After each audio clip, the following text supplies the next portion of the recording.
pessoal, tudo bem? Sejam muito bem-vindos à nossa 7ª aula aqui do curso de extensão, então, sobre a obra O Suicídio, do Émile Durkheim. O nosso Explorando a Visão de Durkheim, A Sociedade Faz o Suicida. Lembrando, galerinha, a gente já chegou aí na metade do curso e a gente já viu toda a obra O Suicídio, do Durkheim, e vimos até as considerações do próprio Durkheim, para agora a gente conseguir, então, fazer algumas relações sobre essa temática do suicídio. Hoje a gente vai ver, então, quais são as críticas que a gente consegue encontrar aí sobre essa obra do Durkheim e sobre o trabalho dele em geral, galera. Tudo que ele nos trouxe, então, para a sociologia. E lembrando, galerinha, que essa e todas as nossas outras aulas estarão lá na playlist que tem o mesmo nome do nosso curso de extensão, que é Explorando a Visão de Durkheim, A Sociedade Faz o Suicida. Então, se tu ainda não tá inscrito, já vai dando um jeitinho aí e fica ligado nessa playlist aí também, porque todas as nossas 12 aulas estarão lá. E claro, pessoal, todas essas aulas fazem parte do meu estágio obrigatório para que eu possa concluir a minha graduação em Sociologia, através ali do Centro Universitário Internacional Uninter, galera. E eu estudo aqui no Polo de Novo Hamburgo, no Rio Grande do Sul, e o meu RU da Uninter é o 2478514, e o meu nome é Tuane Graciele Knopfkunz. E como sempre, galerinha, para o nosso andamento aqui fluir de uma forma mais organizada e todo mundo conseguir entender direitinho, o nosso assunto está dividido em tópicos diferentes, sendo eles, então, o tópico 1, a obra de Émile Durkheim, o tópico 2, os pais da sociologia e a obra de Durkheim, o tópico 3, críticas marxistas, já o tópico 4, que é Theodor Adorno e o trabalho de Durkheim, e também o tópico 5, para fechar então, galera, que é a obra de Durkheim sobre a educação. A gente vai começar então, fiquem ligados no vídeo, pausem se precisar, acelerem também se isso for melhor aí para a visualização, deixa o teu café pronto aqui do ladinho e vamos lá! Pessoal, primeiramente eu preciso lembrar aí com vocês um pouquinho de como que a gente chegou até aqui falando sobre o Émile Durkheim, a obra O Suicídio. Gente, essa obra, ela foi publicada pela primeira vez em 1897, lá na França. E a gente tem aí algumas motivações do próprio Durkheim para a gente entender o motivo dele realizar uma obra analisando o suicídio. Olha só, primeiramente, a gente precisa se lembrar que o principal objetivo de vida, digamos assim, do Durkheim era conseguir aí elevar a sociologia como uma disciplina acadêmica que fosse independente da filosofia e da metafísica, que ela fosse entendida como independente mesmo e tivesse aí a possibilidade de uma formação em sociologia também. E aí, para isso, o Durkheim queria estabelecer um método científico de análise, aí próprio da sociologia, e não mais lá conforme Auguste Comte, por exemplo, que buscava uma análise social realizada da mesma forma que as ciências naturais. Ele não modificava em nada o método.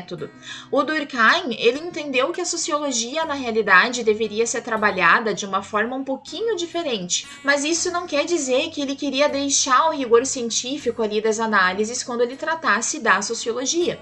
Mas por isso mesmo, gente, ele foi aí atrás de um método próprio e de um objeto de análise para a sociologia, que para ele, segundo as obras aí desenvolvidas por ele, seria o fato social. Aí a gente já começa a adentrar então um pouquinho lá nas principais obras do Durkheim. Ele trouxe o fato social como objeto de estudo da sociologia através da obra As Regras do Método Sociológico.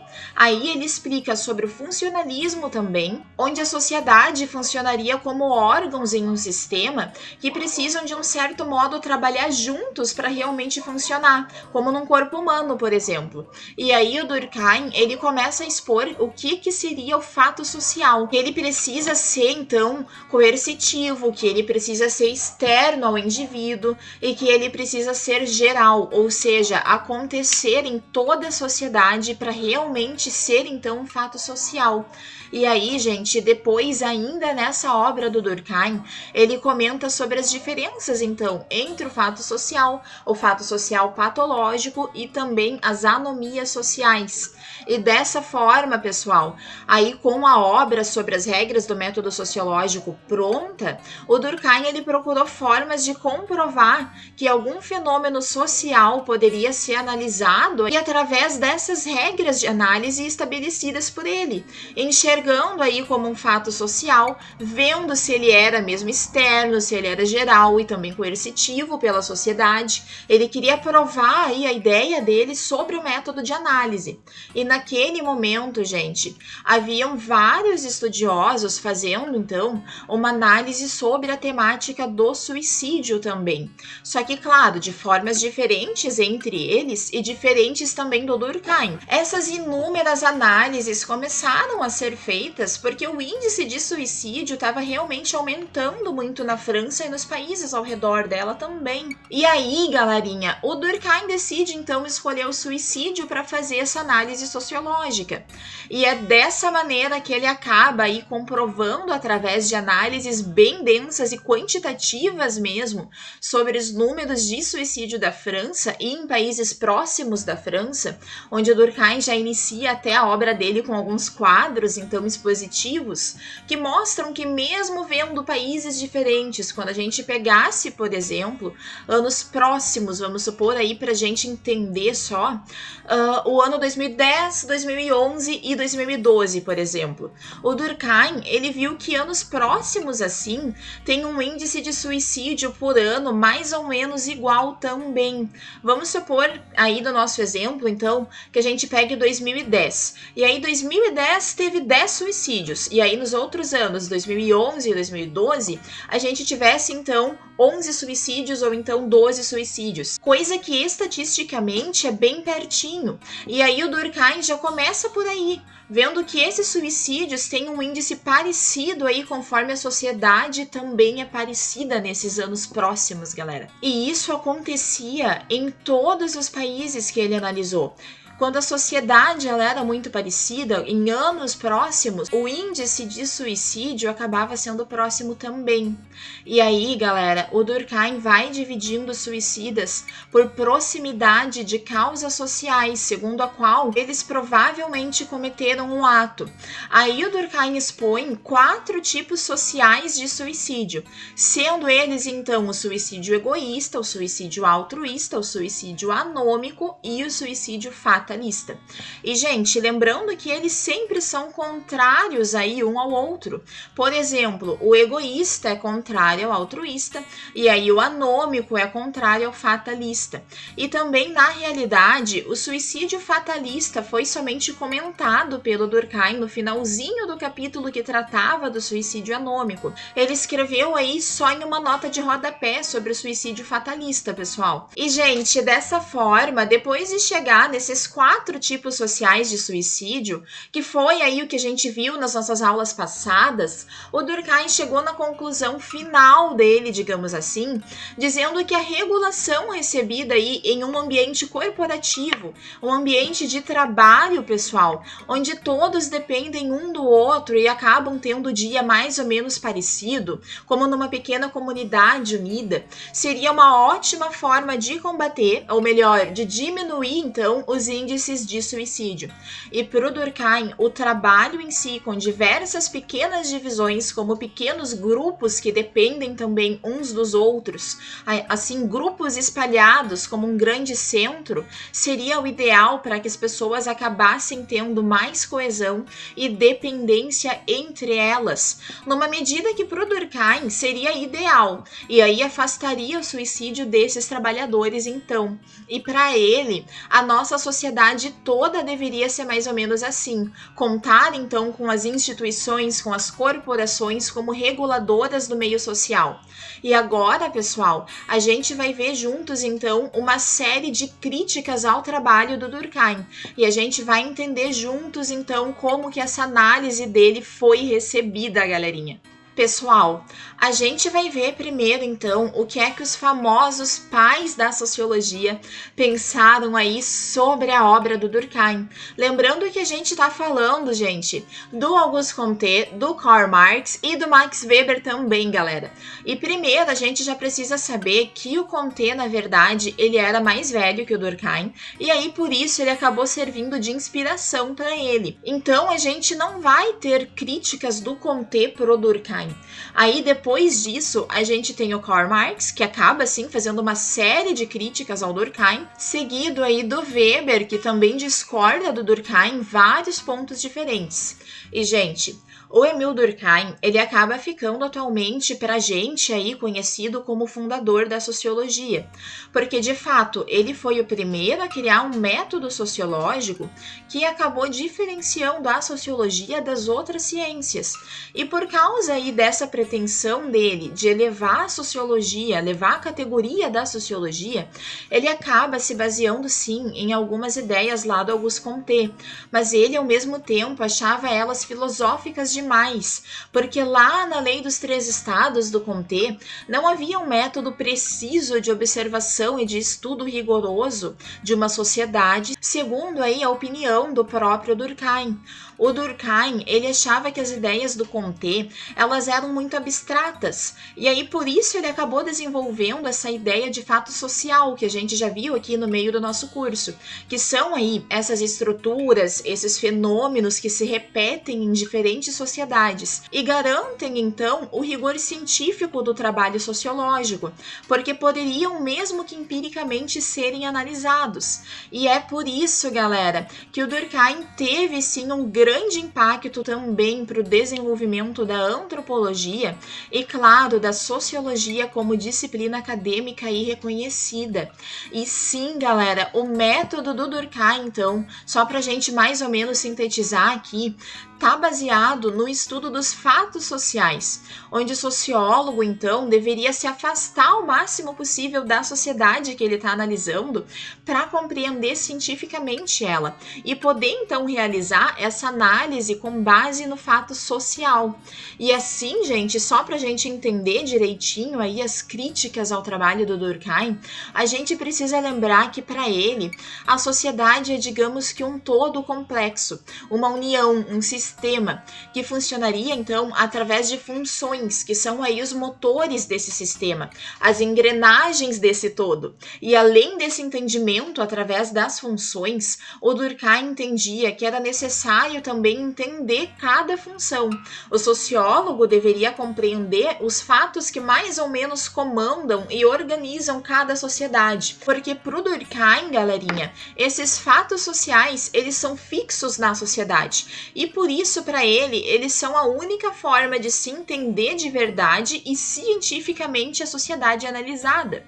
E por isso, pessoal, os críticos colocam o Durkheim como um conservador, apontando aí diversas características do conservadorismo no trabalho dele, como essa percepção aí evolucionária da história, o naturalismo utilizado no método científico dele, o cientificismo acima de tudo, o organicismo utilizado por ele como estudo aí dos seus efeitos, do que seria o estudo funcionalista da sociologia do Durkheim. E, gente, essa ideia conservadora ia meio contra o que estava mais ou menos em vigor naquela época, porque a gente está falando, galera, de uma época de revoluções, de participação popular pela primeira vez no mundo, nas tomadas de decisão, de toda a influência, inclusive lá do iluminismo, que os principais teóricos do momento estavam sim recebendo naquele instante. Então, gente, a maioria das críticas aos trabalhos do Durkheim são dirigidas aí às primeiras obras dele, como, por exemplo, o livro da divisão do trabalho social, também as regras do método sociológico e, inclusive, esse que a gente mais estudou nesse curso, chamado, então, de O Suicídio, galerinha. E nesse do suicídio, as maiores críticas aconteceram porque o Durkheim acabou se opondo à percepção do indivíduo da forma como ele é estudado lá na psicologia e também a forma de se estudar o sujeito na filosofia. Lembrando aí que se Segundo Durkheim, não era a soma dos indivíduos que construía a realidade, mas sim a consciência coletiva, que para ele era baseada nos fatos que acontecem aí de forma geral, externa, imposta praticamente a todas as pessoas de uma sociedade. Não era o pensamento individual que o Durkheim analisava. E aí, galera, para a gente continuar vendo o posicionamento dos autores clássicos, dos pais da sociologia, é legal a gente também lembrar e entender, então, o que é que o Durkheim e o Weber têm em comum e por que eles podem ser considerados conservadores, enquanto Marx ele é favorável à revolução para derrubar o sistema capitalista. E também, gente, que o Durkheim enxerga a sociedade como um todo organizado com base nas funções, e com o funcionalismo, então, o Durkheim buscava entender quais eram as funções de cada indivíduo para encaixar ele nesse todo e analisar o todo, então, e não a pessoa individualmente. E como Comte, então, lá, o primeiro, Comte, ele foi o primeiro desses precursores aí da sociologia, a gente precisa lembrar que ele se utilizava de uma análise histórica para estudar a sociedade, enquanto Durkheim já preferia analisar a sociedade com base nas causas para as ações que geravam aí os fatos sociais dentro da sociedade. Tanto Comte quanto Durkheim, eles tiveram sim como um marco muito forte nas análises deles a valorização científica, buscando que o método de análise sociológica tivesse aí o mesmo rigor, o mesmo peso que tinha lá das ciências da natureza. E aí, pessoal, baseado nas ideias do Comte, o Durkheim entendia que as leis sociais eram invariáveis, da mesma forma como uma lei das ciências naturais, e aí por isso ele buscava na sociologia essa mesma objetividade, essa mesma invariabilidade também. Só que aí, galera, começam as críticas também, porque se a gente começar agora a analisar com base lá na visão do Marx, a gente começa a encontrar diversas discordâncias aí, porque enquanto Durkheim analisava o fato social e afirmava que a sociedade determinava as ações do indivíduo, ou seja, as ações que cada pessoa toma, o Marx já procurava entender os movimentos da sociedade através das relações sociais, da luta de classes, que acaba então, segundo Marx, transformando através dessas relações os fenômenos sociais. E para o Durkheim, a luta de classes era só uma anormalidade entre as relações sociais. Para Durkheim, pessoal, uma das formas de deixar a sociedade unida é estimulando a divisão do trabalho, buscando a interdependência entre as pessoas, já que cada um também teria ali as especializações das tarefas desse trabalho, o que acaba trazendo a coerção da consciência coletiva sobre as inúmeras consciências individuais. Ou seja, gente, cada pessoa seria especializada em uma parte do trabalho e elas seriam obrigadas a cooperarem ali para o trabalho acontecer da forma correta. E isso faria com que, de certa forma, a vontade individual de não querer contar com o coleguinha ali do trabalho, por exemplo, ou não querer ajudar a construir a riqueza do patrão, fosse suprimida pela obrigação de precisar contar e precisar do emprego. Só que o Marx entendia de uma forma diferente. Ele compreendia a sociedade através da luta entre as classes, onde a minoria capitalista ditava as regras que iam determinar o viver, e até mesmo pensar da minoria, que eram os trabalhadores proletários. Só que essa distância gigantesca entre os trabalhadores e quem tem os instrumentos do trabalho formam aí as duas classes, a burguesia e os proletários, que estavam aí cada vez mais polarizadas. E era nessa relação que o Marx baseava o trabalho e a análise dele. E galerinha, em uma das obras mais conhecidas do Emile Durkheim, chamada Da Divisão do Trabalho Social, ele fala então sobre como que aconteceram as divisões de trabalho nas sociedades, só que aí ele classifica essas divisões com base no positivismo dele, definindo elas como superiores ou inferiores, e representa elas através da solidariedade mecânica e da solidariedade orgânica também. E aí a gente já entra de novo na questão que os escritos aí do Durkheim vão levando a gente para o funcionalismo, que era a visão dele sobre a sociedade. Só que por isso mesmo ele acabou sim sendo bastante criticado lá pelo Max Weber, um outro grande precursor aí mais atual da sociologia. Ele realmente criticou a forma de análise do Durkheim, principalmente porque ele possuía uma outra forma aí de enxergar a sociedade. O Weber, pessoal, ele analisa através do interacionismo simbólico, enquanto Durkheim preza aí pelo funcionalismo através da análise dos fatos sociais. Para o Weber, no interacionismo simbólico, a gente pode analisar a sociedade compreendendo o significado que as pessoas dão para a forma como se comunicam, galera. E por isso, gente, o Weber, ele discordou da teoria sociológica do Durkheim, porque para o Weber não existem fatos sociais, mas sim ações sociais que são individuais. Ou seja, para o Weber, o sociólogo deveria tentar entender o funcionamento da sociedade através desse entendimento, então, das ações sociais individuais, através do que ele chamou de método compreensivo. E aí a gente já percebe que para o Weber, o foco da sociedade são os indivíduos e não o fato social. Enquanto para o Durkheim a sociedade é então o que guia a ação das pessoas, para o Weber é justamente o contrário disso. As pessoas, a motivação das pessoas na realidade é o que guia e faz as estruturas da sociedade. E claro, o Weber, ele também prezava pelo rigor científico da análise dele. E aí por isso ele buscava também certos padrões de comportamento social, que seria para ele então os tipos ideais, que é o padrão de comportamento social. Só que a análise do Weber estava centrada aí nos comportamentos dos indivíduos, e por isso ele critica tanto o Durkheim, porque o Durkheim enxerga o fato social como coisas, ele não enxerga as pessoas e o indivíduo. Pessoal, o Emil Durkheim também foi notadamente criticado pela tradição marxista, ou seja, os estudiosos sobre as teorias do Marx, os influenciados aí pelas obras do Marx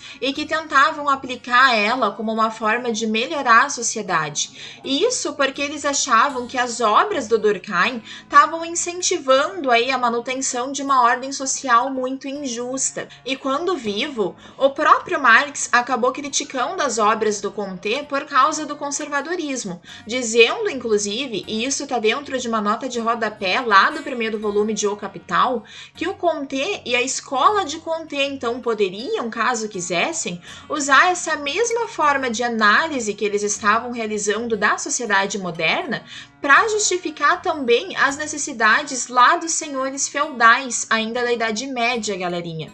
Ou seja, o Marx acabou criticando toda a galera que se inspirou no Comte, dizendo que a análise conservadora deles não procurava melhorar as condições sociais da sociedade capitalista. E entre as críticas mais comuns aí dos marxistas, então, à sociologia durkheimiana, a gente pode destacar as realizadas por alguns autores marxistas, como Michael Law e também José Paulo Neto, porque os dois entendem que o Durkheim, ele dá continuidade aí ao positivismo do Comte, mesmo que ele acabe abordando a sociologia dele de uma forma menos metafísica e com uma postura mais científica mesmo.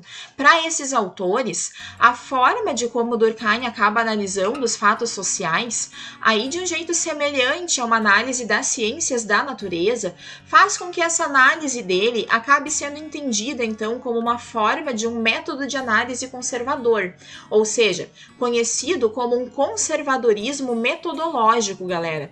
E dessa forma, na visão dos críticos marxistas, o Durkheim ele estava subvertendo o caráter revolucionário das doutrinas naturalistas, que naquele momento era usado lá pelos revolucionários da Revolução Francesa, inspirados no iluminismo para destruir aquela ordem social aristocrática.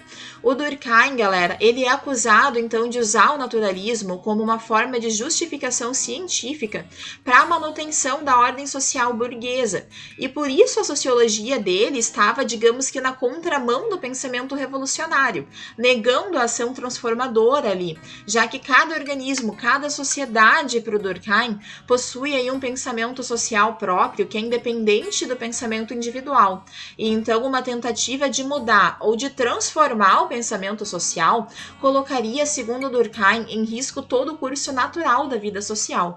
E aí tá, pessoal, que pro Durkheim essas diferenças que acontecem na sociedade por causa da divisão do trabalho são consideradas para ele como naturais. Para ele era normal que alguns órgãos tivessem uma posição mais privilegiada em relação ao outro órgão.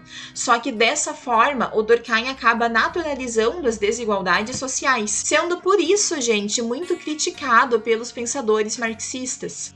E, gente, um outro sociólogo muito importante que também trouxe algumas críticas ao trabalho do Durkheim foi o Theodor Adorno, que era, na realidade, tanto sociólogo quanto filósofo e musicólogo alemão.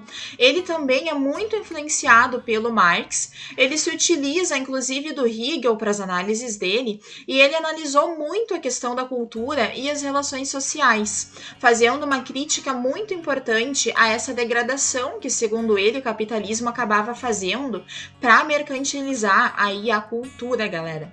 E aí o Adorno acreditava muito na cultura como uma forma de modificar a sociedade. E uma das grandes críticas que ele faz ao Durkheim é sobre o Durkheim enxergar os indivíduos como um simples suporte das influências coletivas, como uma peça sem tentação em um jogo, fazendo com que as pessoas fossem impotentes, então, sobre as influências coletivas, fossem passivas em relação à força da realidade social, galera. Pessoal, além das obras principais que a gente já viu sobre o Durkheim, com agora as críticas que elas receberam, a gente também tem a obra Educação e Sociologia, publicada em 1922, ou seja, é uma publicação póstuma, já que ele faleceu em 1917. E essa obra a gente também tem aí várias críticas, vejam aqui comigo, galera. Nesse trabalho, então, chamado de Educação e Sociologia, o Durkheim analisou o modo de como as pessoas são socializadas e passam a ocupar uma função de acordo aí com o grupo de onde ela veio. E é aí que o Durkheim acaba concluindo que para exercer controle sobre os indivíduos é necessário internalizar valores dentro deles. E o Durkheim acaba falando sobre mecanismos que, segundo ele, determinam inclusive a estratificação social e os conflitos sociais resultantes dessa estratificação. E para que esses conflitos diminuíssem, o Durkheim enxerga que é mais necessário ainda uma normatização dentro da sociedade. Para ele, a educação tem ação moralizante, ou seja, a função da escola fica reduzida a introjetar aí nas crianças uma série de valores e normas que são exigidos pela sociedade.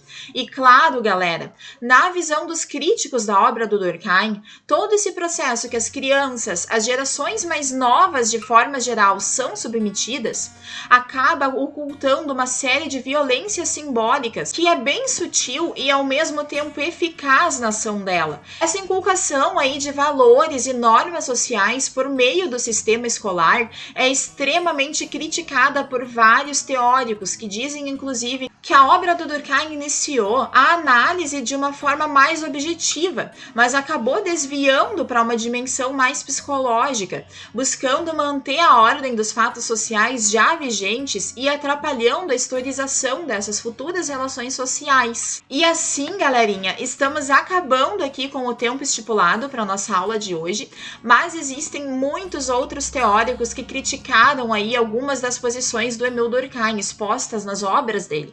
A gente então pode elencar aí entre essas nossas conclusões o fato de que o Durkheim foi sim visto como um sociólogo conservador, ele era empenhado na manutenção das estruturas sociais e não na modificação delas, como no exemplo aí dos marxistas. A gente vê que o Durkheim, ele preza pelo rigor científico das análises, mas para isso ele acaba sendo influenciado pelo positivismo do Auguste Comte, e ele enxergava aí a sociedade com base no funcionalismo, mesmo. E por isso, ele analisava tudo através do fato social. Ele acabava enxergando o todo e não os indivíduos independentes. E por fim, a gente viu que a maior crítica está nos pensadores marxistas, então, que viram esse conservadorismo do Durkheim e enxergaram que ele poderia se utilizar aí do funcionalismo, segundo os marxistas, para justificar qualquer domínio de uma classe sobre a outra, galera. E por último, nós vimos também as considerações que alguns teóricos fizeram sobre o que o Durkheim acabou falando, então,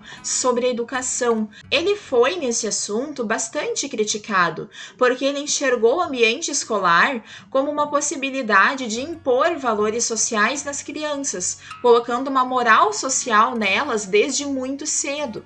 Galerinha, chegamos então no final da nossa aula de hoje. Eu quero muito te agradecer por ter me assistido até aqui. Aproveita já para deixar o teu comentário, aquele like bonito também. E, gente, eu vou aproveitar aí para pedir para que tu te inscreva também para ficar de olho nos próximos vídeos. Essa foi a nossa aula de número 7, lembrando que na semana que vem a gente vai falar aí das relações entre o bullying e o suicídio, enfatizando aí a nossa sociedade mais contemporânea, galera. E claro, essa e todas as nossas outras aulas estão na playlist chamada Explorando a Visão de Durkheim, A Sociedade Faz o Suicida. Galerinha, por hoje é isso então, muito obrigada e até mais!